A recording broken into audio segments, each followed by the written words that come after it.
अस्सलाम वालेकुम AMC food channel ਦੇ ਵਿੱਚ ਖੁਸ਼ ਆਮਦੀਦ। ਅੱਜ ਤੁਹਾਡੇ ਵਾਸਤੇ ਗਨ ਕਿ ਮਜ਼ੇਦਾਰ VAPG ਫਰੂਟ ਚਾਟ ਦੀ ਰੈਸਪੀ ਬੜੀ ਆਸਾਨ ਤੇ ਸਿੰਪਲ ਰੈਸਪੀ ਹੈ ਤੇ ਮੈਂ ਸੋਚਿਆ ਤੁਹਾਡੇ ਨਾਲ ਸ਼ੇਅਰ ਕਰਕੇ ਨਾ इंशाल्लाह पसंद करे सो ज़रूर जल्द आप अपने किचन में काम शुरू करेंगे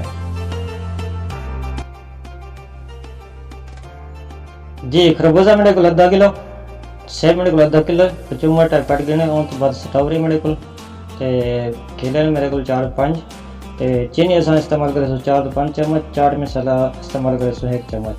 ये मेरे को बर्तन है इन मैरिनेट करें मिक्स करें। सब तो पहले हम सेब शामिल कर गए जी, खरबूजा शामिल कर गए, केला शामिल कर गए, स्ट्रॉबेरी शामिल कर गए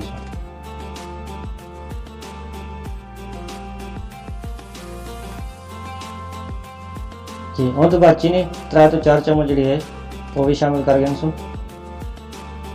1 चम्मच चाट मसाला शामिल करें अच्छे तरीके मिक्स कर गए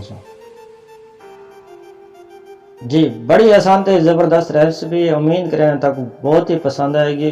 फ्रूट चाट की रेसिपी सिंपल जी।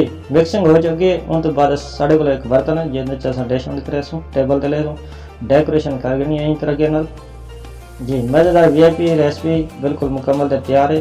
उम्मीद करें तक ज़रूर पसंद है। कमेंट्स किया करो, लाइक किया करो और मेरे चैनल को सब्सक्राइब ज़रूर किया करो जी। अगर साड़ी रेसिपी तक अच्छी लगी है तो कमेंट्स किया करो जी। अगर सही नहीं है तो वो भी कमेंट्स लाजमी करें तो उन्होंने साड़ी ये कराने में थी। वैसे मिलते हैं अगली रेसिपी के नाल। ओके जी, अल्लाह हाफिज़।